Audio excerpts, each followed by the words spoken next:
When you choose to love someone, it becomes your pleasure to do things to enhance their lives. More relationship talk on the Breather Show. This time I want to highlight a viral internet article by Matthew Frey. It appeared on the Huffington Post a long time ago, and the title is, "My Wife Divorced Me Because I Left Dishes by the Sink." And I think it's probably relatable to a lot of couples where we have these day-to-day conflicts that one person perhaps seemingly thinks is trivial, but it really is destructive and harmful to the relationship. So this title is kind of a euphemism probably for all kinds of routine relationship conflict that is seemingly trivial but can add up to be a lot of trouble. And as the article continues, I'm going to quote Matthew, and we'll go through this and see if we can get some memorable insights. So he says, look, the wife doesn't want to divorce her husband because he leaves used drinking glasses by the sink. She wants to divorce him because she feels like he doesn't respect or appreciate her. And now here's Matt, the man in the story, in the stereotype here of the sloppy man, and then the female that's tired of cleaning up after him. So he asks himself rhetorically, he asked himself the question that he's going to answer. Hey, Matt, why would you leave a glass by the sink instead of putting it in the dishwasher? And he says, there are several reasons, actually. One, I may want to use it again. Two, I don't care if a glass is sitting by the sink unless guests are coming over. Three, I will never care about a glass sitting by the sink ever. It's impossible. It's like asking me to make myself interested in crochet or to enjoy yard work. I don't want to crochet things. It's hard for me to imagine a scenario in which doing a bunch of work in my yard sounds more appealing than any of several thousand less sucky things that could be done. Whew, all right, Matt, throwing down. I think a lot of people can relate so far, right? And I'm jumping through the highlights of the article. I'd love for you to read the whole thing. But anyway, he says, if his wife thought and felt like him, he'd be right to defend himself. Unfortunately, most guys don't know that she's not fighting about the glass by the sink. She's fighting for acknowledgement, respect, validation, and his love. Back to John Gottman, who I talked about frequently in the last Breather show. They contend, the Gottman Institute research shows that most couples waste time arguing about things that will never change. If I'm not mistaken, I read a stat, it was some crazy, like 80% of couples' arguments are about things that will never change. Why do we do that? Gosh, I mean, I could speculate from insights pulled from many other experts on the show. Perhaps it's our flawed childhood programming where we're just reactive and we jump into this argumentative mode that's such a familiar pattern to us and continue to argue about things that will never change. Perhaps as the theme of this dishes article that I'm going to jump back to shortly after this little interlude in the middle, perhaps it's a futile effort to get the respect that is desired in the relationship.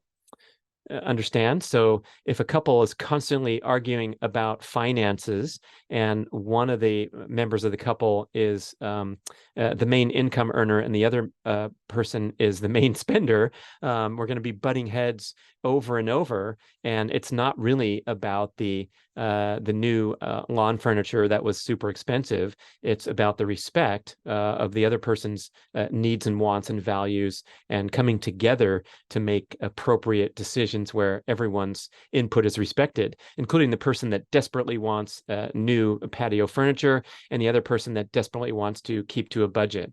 So arguing about the same thing, especially money, as I hear from great experts like the Morgan Pressel book and shows come to mind right now.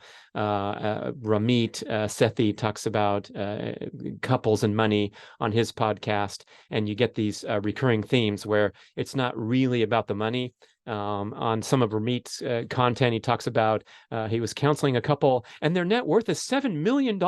And they're arguing that the wife doesn't want to stay in a medium hotel and the husband does because he's budget conscious. And she really, really loves five-star hotels and he thinks they're dumb. And all these themes come to the umbrella characterized by this viral article, My Wife Divorced Me Because I Left Dishes by the Sink. Okay, so if John Gottman says that most couples waste time arguing about things that never change, we're faced with a dilemma. And I have these notes. Here's our 4 choices for a relationship. And I apologize to whoever came up with these because I don't have the proper attribution. I had a couple guesses, but I'm just going to say Brad forgot, so I don't give the wrong credit, which would be even worse than not crediting. So the choices for a relationship that's stuck in recurring conflict. Number 1 is to change the dynamics. That how many people need to change for a relationship to change? That's right, 1. So 1 person changes their approach, their belief system, their behavior patterns. So that's choice number 1 is change. Number 2 is reframe. So in the case of couples arguing about things that will never change, maybe one or both can reframe. And in the example of the male leaving the dishes by the sink or leaving the glass by the sink, maybe the female can reframe and say, oh, this is one of his absent-minded behavior patterns. I'm going to take 4 seconds and put that dish in the sink because it means a lot to me. So that's one way to reframe. The other one is to accept, which I guess I kind of go overlap here, accept that a person's going to be perennially running short on time and even late, and realize that these are extremely difficult attributes. These personality attributes are very difficult to change. Personality attributes and behavior dispositions, things like being extroverted, being messy, perhaps lazy in that context of whether the person's up at 6 a.m. Working out at the spin class or likes to sleep in, being humorous and using humor as a device to cut through perhaps relationship tension. These things are not going to go away. These things are attributes that are pretty well baked in. So you have that wonderful choice to accept it. So to recap, before I get to number 4, the worst one, change by someone or both, reframe by one or both, acceptance by one or both, and then finally, choice number 4 is to stay and suffer and repeat the pattern and continue wasting time arguing about things that never change. I don't know about you, but I want to stay away from number 4. So let's finish this show going back to the article about dishes by the sink. There's only one reason that I will ever stop leaving that glass by the sink, a lesson that I learned much too late. And the answer is because I love and respect my partner and it really matters to her. I understand that when I leave a glass there, it hurts her. It literally causes her pain because it feels to her like I just said, quote, hey, I don't respect you or value your thoughts or opinions. Not taking 4 seconds to put my glass in the dishwasher is more important to me than you are. And reflect on that for a moment, how he started with very appropriate and precise grammar here. He says, it feels to her like what I'm saying is, with my behavior, what I'm saying is, hey, I don't respect you or value your thoughts. I don't care to take 4 seconds. Saving 4 seconds is more important to me than you are.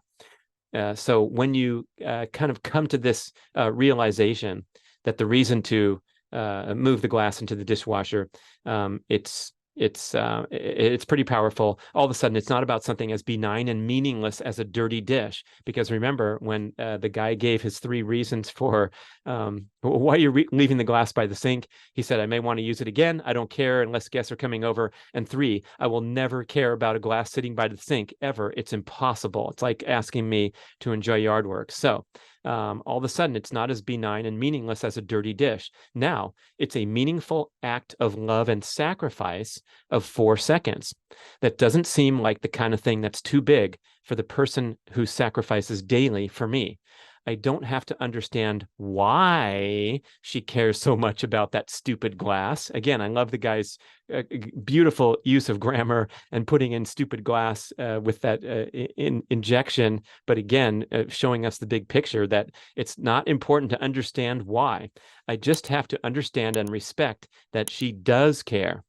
When you choose to love someone, it becomes your pleasure to do things to enhance their lives and bring you closer together rather than a chore. And we'll have the link in the show notes.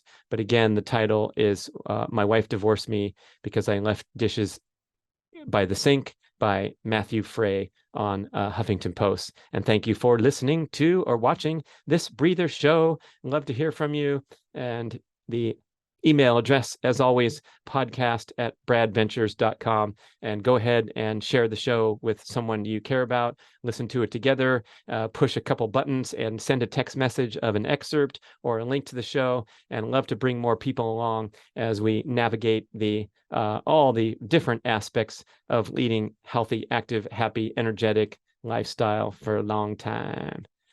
See you soon.